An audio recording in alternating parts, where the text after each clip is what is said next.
Hello বন্ধুরা, আপনারা কেমন আছেন? আশা করি ভালোই আছেন। এই যে দেখেন, আজকে আর একটা রেসিপি নিয়ে আসলাম আপনাদের সাথে শেয়ার করব। এই যে আজকে বানাবো আমি পনির। পনির তো আপনারা অনেকেই বানান, ধরিলেন আপনারা ক্রিম পনির, বাটার পনির এসব বানান। আজকে আমি অল্প অন্যরকম বানাবো। এই যে আজকে পনিরটা লাগবে আমার সাদা তিল, কাজু, দুধ আর টমেটো, কাঁচা লঙ্কা, কস্তুরি মেথি আর ধনেপাতা। তাহলে আসুন আমরা রেসিপিটা শুরু করি।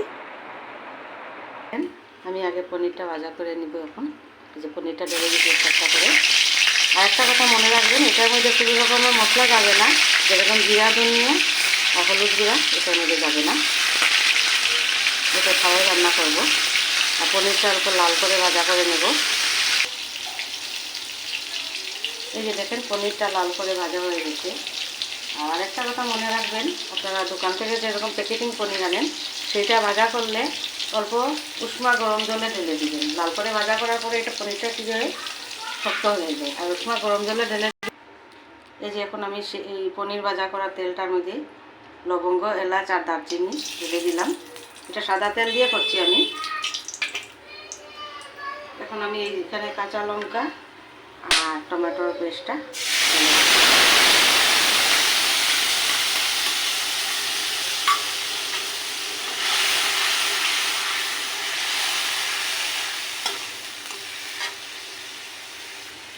এই যে দেখেন, মশলাটার থেকে তেল ছেড়ে দিয়েছে। এখন আমি এই যে কাজু আর সাদা তিল পেস্ট করে রেখেছিলাম, এটা আপনারা তিলটা অল্প রোস্ট করেও নিতে পারেন। তিল আর কাজুটা আমি রোস্ট করি নাই, এর জন্য অল্প ভাজা করে নেব ভালো করে এই তেলের মধ্যে।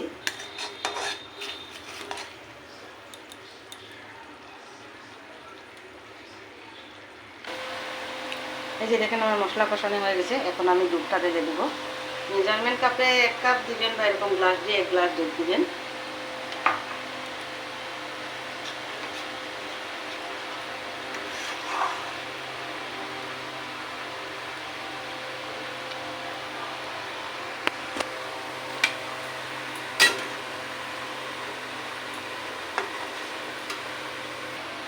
এই যে দেখেন, ঝোলটা ফুটে গেছে। আমি এখন পনিরটা ঢেলে দিব। পনিরটা ঢেলে দিই। তারপরে এখন আমি অল্প কস্তুরি মেথি দিয়ে দিচ্ছি। এই যে কস্তুরি মেথিটা দিয়ে দিলাম। অল্প ধনিয়া পাতা দিয়ে দিলাম। নামানোর আগে 1 চামচ ঘিটা ঢেলে দিলাম। মানে বড় চামচ দিয়ে 1 চামচ দিলেও হবে, ছোটো চামচ দিয়ে 2 চামচ দিয়ে দিবেন।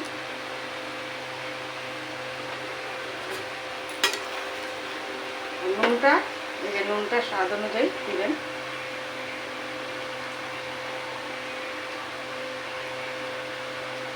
ভালো লাগলে আপনারাও রান্না করে খাবেন, এরকম দেখবেন। ভালো লাগলে লাইক, শেয়ার, কমেন্ট করবেন। এটা পুরো নিরামিষ, এটার মধ্যে কোনো রকম পেঁয়াজ, রসুন আর মশলা এড হয় না। আর এটার মধ্যে হলুদ গুঁড়োও যায় না। এরকমই রান্না করে খাবেন। ভালো লাগলে লাইক, শেয়ার, কমেন্ট করবেন। ধন্যবাদ। আজকের জন্য এতটুকু।